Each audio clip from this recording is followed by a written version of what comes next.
मैं डॉक्टर प्रगति गुप्ता और आज इस वीडियो में हम जानेंगे कि पैरालिसिस के बाद या स्ट्रोक होने के बाद पेशेंट्स के अंदर कुछ सिम्टम्स जो देखने को मिलते हैं उनके लैंग्वेज रिलेटेड, उनकी स्पीच रिलेटेड या उनको कम्युनिकेट करने में जो दिक्कत आती है जिसे मेडिकली हम एफेजिया बोलते हैं। अब डिपेंड करता है ब्रेन के अंदर इंजरी कितना था, कितना स्ट्रोक का इम्पैक्ट था, चाहे आपका ब्रेन के अंदर क्लॉट आया है, हेमरेज हुआ है, डिपेंड करता है कि ब्रेन का कितना एरिया उससे हैम्पर हुआ है। उसके अकॉर्डिंग आपके बॉडी पे स्ट्रोक का इम्पैक्ट देखा जाता है। तो वो इम्पैक्ट कई तरीके से देखा जाता है। अगर आपके right side of the brain में कोई इंजरी हुआ है, क्लॉट हुआ है, हेमरेज हुआ है, तो आपका left side of the body paralyse हो जाता है। उसके अंदर भी इनिशियली कभी कभार थोड़ी थोड़ी मूवमेंट्स प्रेजेंट होती है या कंप्लीटली मूवमेंट का लॉस हो जाता है। दोनों ही कंडीशंस देखने को मिलती है। साथ के साथ पेशेंट में फेस पे भी इसका इम्पैक्ट आता है और उनकी स्पीच पे भी, सोचने समझने की क्षमता पे, उनका चीज़ों को समझाने में, कम्युनिकेट करने में, आपको कोई चीज़ जैसे समझानी है तो वो पेशेंट इजीली प्रोसेस नहीं कर पा रहा होता है। एफेजिया के अंदर हम क्या काउंट करते हैं? आपको अगर वर्ड्स को प्रोसेस करने में समय लग रहा है, मतलब आपके माइंड में हम आपसे पूछ रहे हैं आपका नाम क्या है, तो आपको थोड़ी देर सोचना पड़ रहा है, फिर उसके बाद आप उस वर्ड को बता देते हैं। या फिर एक कंडीशन ये भी देखने को मिलती है कि पेशेंट को वर्ड फॉर्मेशन ही करना नहीं आ रहा होता है, वो इशारों से बातें कर रहा होता है। वहाँ पर उसकी वॉइस बिल्कुल नहीं गई है, बट जो वर्ड्स आप रिपीट करवा रहे हैं वो बोल लेता है। जैसे फॉर एग्जाम्पल हम पेशेंट को बोलते हैं ओम बोलिए, राम बोलिए या अपने बच्चे का नाम बताइए। जब हम बता देते हैं तो वो रिपीट कर देता है, बट खुद से अगर उसे नाम बताना है या वर्ड फॉर्मेशन करना है तो वो नहीं हो पाता। वो भी एफेजिया के अंदर काउंट होता है।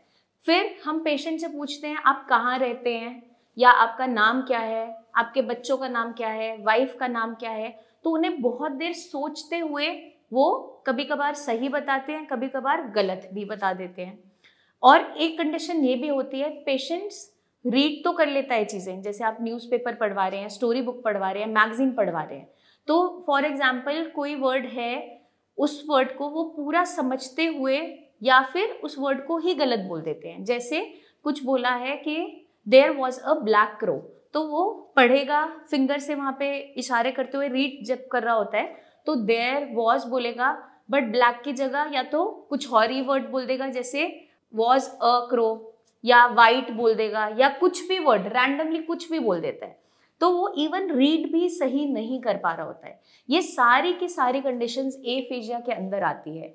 तो ये बेसिकली जेनेटिक नहीं होता, ये होता है ब्रेन की इंजरी के बाद।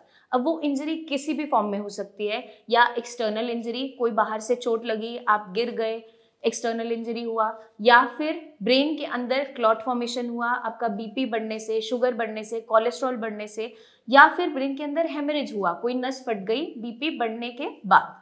तो ये सारी की सारी कंडीशंस लीड करती है एफेजिया की तरफ। अब डिपेंड करता है कि ब्रेन के अंदर जो नुकसान था वो किस हिस्से में था। अगर आपके ब्रेन के लेफ्ट हेमिस्फेयर के अंदर नुकसान होता है, क्लॉट आता है, हेमरेज होता है या फिर हेमेटोमा बनता है, मतलब कलेक्शन ऑफ ब्लड हो जाता है, सूजन बनता है, तो उसके बाद एफेजिया कंडीशन देखने को मिलती है। इसकी करेक्शन के लिए बहुत सी चीज़ों को हम करते हुए, रेपिटेशन करते हुए इसे ठीक कर सकते हैं। तो इसे हम जानेंगे नेक्स्ट वीडियो में। नेक्स्ट वीडियो में हम लेकर आएंगे यही सारी एक्टिविटीज़ जो मदद करेगी आपको एफेजिया को ठीक करने में, इससे बाहर आने में, दोबारा से अच्छे से कम्युनिकेट करने में, चीज़ों को समझाने में, समझने में, बोलने में। तो वो सारी एक्टिविटीज़ हम नेक्स्ट वीडियो में आपके लिए लेकर आएंगे कि कैसे आपको पेशेंट को वो परफॉर्म करवानी है, या आप खुद पेशेंट हैं तो कैसे आप अपनी कंडीशन में इम्प्रूवमेंट ला सकते हैं। तो बने रहिए हमारे चैनल पे, क्योंकि जल्दी ही हम आपके लिए वो वीडियो लेकर आने वाले हैं। आपके माइंड में कोई भी क्वेश्चंस हैं, डाउट्स हैं, तो कमेंट करके ज़रूर पूछिए। अपनी कोई कंडीशन के बारे में आप डिस्कस करना चाहते हैं तो नीचे दिए हुए नंबर्स पे टीम ऑफ डॉक्टर से खुलकर बात कीजिए। अपनी प्रेजेंट कंडीशन की या कोई प्रीवियस वीडियो भी है आपकी, तो उसको भी आप व्हाट्सएप द्वारा सेंड कर सकते हैं, जिससे टीम ऑफ डॉक्टर्स अच्छे से असेस कर पाएंगे कि आपकी जो प्रेजेंट कंडीशन है वो क्या है, ब्रेन पे नुकसान कितना है। कोई सीटी, एमआरआई की रिपोर्ट्स हों तो ज़रूर शेयर कीजिए। जल्दी ही मिलेंगे हम नेक्स्ट वीडियो में। तब तक के लिए अपना खास ध्यान रखिए। Take care.